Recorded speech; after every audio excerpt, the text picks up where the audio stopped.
What's up, you guys? Void here, come back at you with another top 10 video. This time we're going to be looking at the top 10 best Azorius colored cards in the Commander format. These are cards that are just the Azorius colors, not Esper, not Bant, anything like that. It has to be the cards with just these two colors. I think it's important to clarify that before we get into the honorable mentions. So let's start it off here. First we have Detention Sphere, very similar to Oblivion Ring, Banishing Light, those types of cards. Main difference though is that this deals with multiple different permanents with the same name. Normally this wouldn't be a good card in this format because it's singleton and the chances of you hitting multiple different permanents is likely not going to be that great. However, we still have tokens, and tokens are all the same name most of the time, especially if you're playing a deck that can consistently get out an army of tokens. Likely if it's soldiers, cats, elves, whatever the token type has to be, they all typically have the same name, so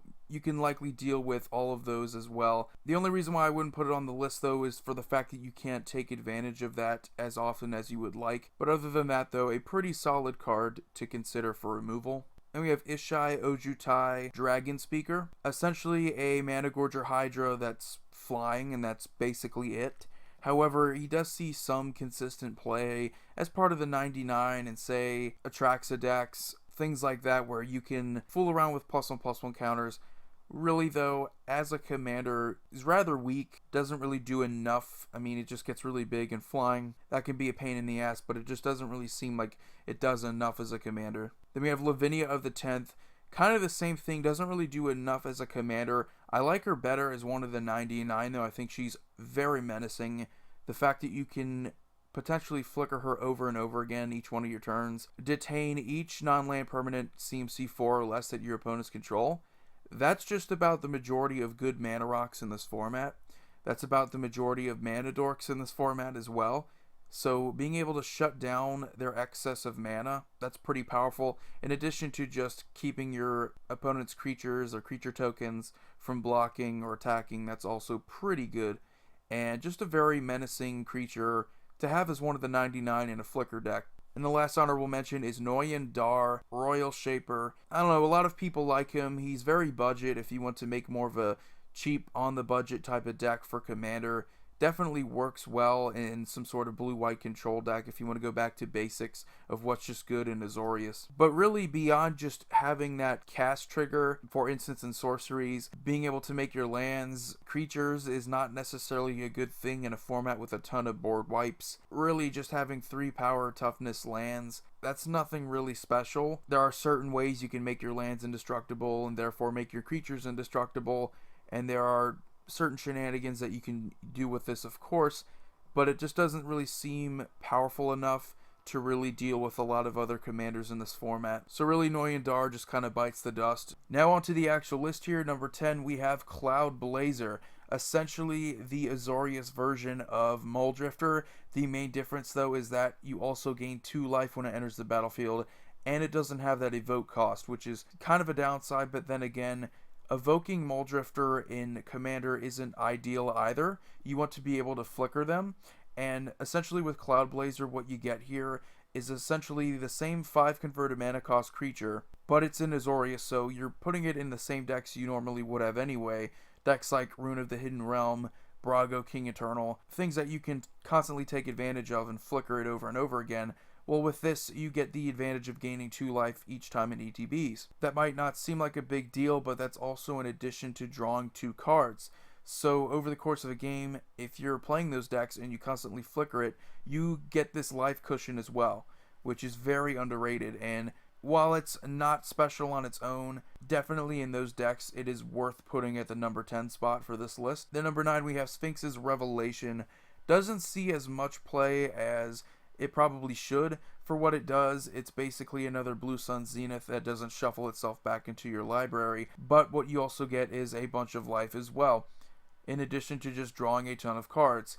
It's super good in control decks such as Allura, where you're already gaining a ton of life. Gaining more life is exactly what that deck wants to do, and blue-white is typically control colors as well, so drawing a bunch of cards in these colors refills your hand with a ton of counter spells, a ton of board wipes, answers in general, and it's ideally what you want in these colors. You want a ton of card draw, so that you can get to your answers, get to your potential win cons, because it's also good in combo decks as well. Pretty good draw spell. Not super fantastic, which is why it's not higher on the list, but it's still worth putting on this list lower. The number 8, we have Steel of the Godhead. Sees consistent play in decks such as Bruna, Light of Alabaster, as well as Zur the Enchanter, which is why I put it on this list.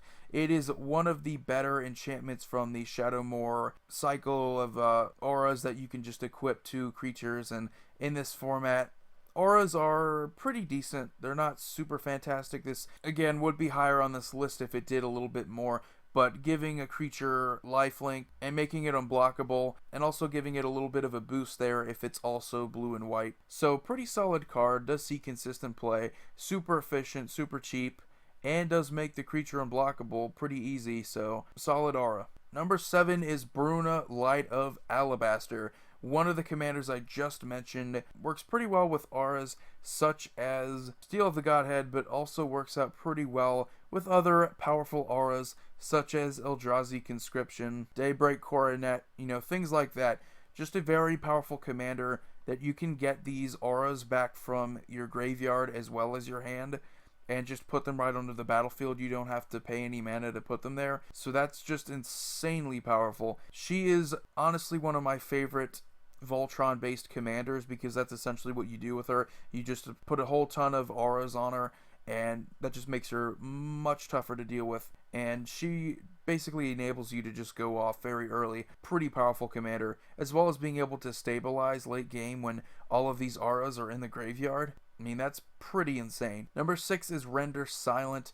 Now, I normally wouldn't put just a counterspell on this list, but for the fact that for paying 1 extra white mana, in addition to just 2 blue, you are getting a silence effect, which prevents your opponents from casting spells that turn. So not only do you get to counter something, but you basically just get to say, hey, shut the hell up.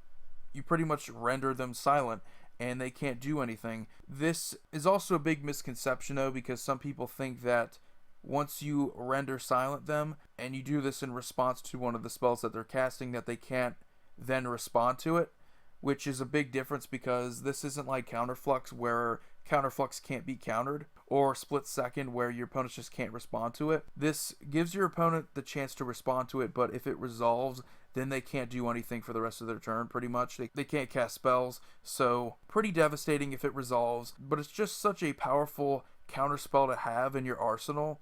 If you're playing blue-white control, I can't imagine you not considering this for your deck. Just an incredibly powerful counterspell. Number 5, we have Ithara, God of the Polis. She is just insanely powerful if you put her in the right deck and you know what you're doing. If you have a deck that can take advantage of flicker abilities, then you should have no problem drawing an extra card, at least on your turns. And if you're able to flicker your creatures on your opponent's turn, then that's even better, because then you get more card draw off of her. But that's really the main reason why she made this list, was because we don't really see a ton of these epic card draw spells. I mean, we have Sphinx's Revelation, but that's a one-time use. With Ithara, you have an enchantment that's indestructible, might I add, and you basically get multiple uses out of it. You get to draw cards consistently with her trigger, with the ETB trigger, but you get to draw the following upkeep. So yeah, if she is a creature, she also is indestructible, and she's kind of a big deal, but the gods and commander are rather tame as creatures. You want them in here for the fact that their abilities are pretty damn awesome, and hers is pretty solid in Azorius. Not fantastic among the gods. There are definitely better gods from the Theros block, but she is always consistent in the decks that I put her in, and just consistent as a commander as well, if you want to go that route. Just having that consistent card draw off of a commander option is also pretty nice. Number 4 is Grand Arbiter Augustin, and believe me, I've said this before, I hate this guy's guts. I just think that what he does for this format is pretty unhealthy, because there really isn't any fun way to build around him that's also relatively fair. I'm not talking about just holding everybody's hand, group hug, anything like that, but at the same time, making your opponent's spells cost 1 more is a complete bitch to deal with. The deck that you build around this guy is also going to play other cards that make your opponent's spells cost even more. Even if it's everyone's spells costing one more, the fact that your opponent's spells cost even more, and he also makes your spells cost cheaper. Your blue spells cost one less, your white spells cost one less. So if you're playing blue-white spells, they cost two less. That's insane. He's a perfect stacks commander, and resource denial's always going to be a bitch to have to deal with. It's a fun challenge, but if you're playing a casual format, this guy is just oppressive as shit. It's not that I don't think he should be allowed in this format, it's just that I think that when he does see play, it is just absolutely unfun to have to deal with, especially if you are playing a casual format where you expect to have fun. Having to wait more turns just to play your spells and not being able to really deal with them because, hey, non-creature spells cost more mana. Long term in a game, you're likely going to have to deal with Thalia and other cards that do similar things like that. Just a bitch of a commander to have to deal with. But he is still incredibly powerful and what you expect out of blue-white, which is just oppressive control to begin with. So I can't really complain too much. Then number 3 is Brago King Eternal, arguably the best Azorius-colored commander in this entire format. He sees the most play out of Azorius-colored commanders. And the big reason why is because he's the most interactive and the most fun to play with by far, without a doubt. The fact that whenever he deals combat damage, you get to then flicker any number of non-land permanents you control and then bring them back to the battlefield at that same time means that you can take advantage of creature ETBs, the most obvious ones. You can untap your Brago that you attacked with and make it so that your creatures basically have like a pseudo-vigilance, as well as also taking advantage of artifacts. So your Soul Rings, Azorius Signet, Basalt Monolith, anything that taps for mana, you can then untap it and then take advantage of having more mana to work with. So not only is he arguably the best flicker commander, he can also be a pretty nasty stacks commander as well. You could throw in things such as Winter Orb, Static Orb, and then again take advantage of untapping your mana rocks, and you get around all those oppressive cards that you put into play. So this also works with Stasis as well. So keep that in mind. Just a very fun commander, very versatile beyond just Flicker, but he works best with Flicker. The only downside to this deck that I can think of is devoting enough protection for Brago while also focusing on creature ETBs or just good non-land permanent ETBs to take advantage of, because he does work well with enchantments as well. You do kind of have to prioritize what's more important, protecting Brago or having a deck where Brago can really flourish in. Otherwise, just the best Azorius colored commander. Number 2 is Venser the Sojourner. Really the best Azorius colored planeswalker that we have. Dovin Bond is just significantly weaker in commander. All of his abilities are useful in some way, shape, or form. His plus is just super efficient. You can deal with other planeswalkers you control. If they have lower loyalty, you can bring them back. They restore their loyalty when they enter the battlefield. That's always fun. You can use this on mana rocks to get untapped mana, as well as lands. If you have a land such as any of the bounce lands that tap for multiple mana, you could take advantage of those. They enter the battlefield untapped. You could also do the obvious and just take advantage of creature ETBs or artifact enchantment ETBs, which is what he's most likely going to be seen play for in these Flicker decks. But he also sees play in Super Friends decks such as Atraxa, because he works very well with restoring loyalty counters as well as just making your creatures unblockable. So if you can make your Atraxa unblockable, that's pretty nice. And he works well again in those heavy creature-based decks such as Rune of the Hidden Realm, where if you get a ton of those creatures out there and you could just make them unblockable, dealing a ton of damage, that's a very powerful minus. And his ult, of course, if you get it off, it is easily one of, if not the most powerful ult in the game. That might be an exaggeration, but still, you get what I'm saying. It's insanely powerful, getting to exile permanents just by casting spells.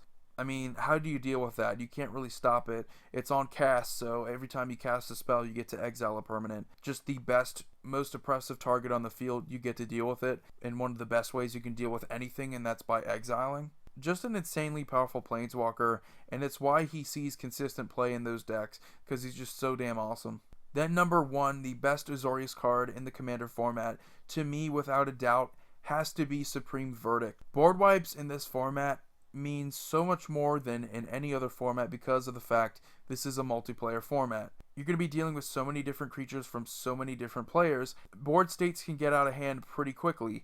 Not only that, but there are also a ton of control decks that love counter spells, they love answers, and having a board wipe countered at the most inopportune time is very frustrating to have to deal with, and it can be the difference between you getting overwhelmed by creatures and losing the game, or you having that board wipe resolve and suddenly surviving. And that's what this card does for you. It can't be countered. Now, it can still be returned to your hand with something like Venser, Shaper, Savant, things that return spells to their owner's hand that don't counter them. But other than that, though, the majority of responses to this card are going to be counter spells, and it already gets around those. It can't be countered. And what it does is it's essentially a Day of Judgment, Wrath of God, Damnation, you know, your typical 4 mana cost board wipe, but it's in Azorius colors, and it can't be countered. So the cost of having 2 different colors in the mana cost means that you also get the advantage of having the uncountered effect as well. So it's insanely powerful. Board wipes are a staple in this format. I can't really say enough about this card. It sees play consistently in just about every single blue-white based control deck, and it's still holding its price of like $5. It's been a consistent staple throughout its time that it's existed since Return to Ravnica, so it's likely going to be around in this format at least for a long time. Just a very powerful board wipe. So anyway, guys, that was it for the top 10 best Azorius colored cards in the Commander format. Let me know if you enjoyed this video. Feel free to leave any suggestions in the comment section below. I will definitely consider anything for future videos as well. So anyway, you all have a wonderful day. Void here signing off.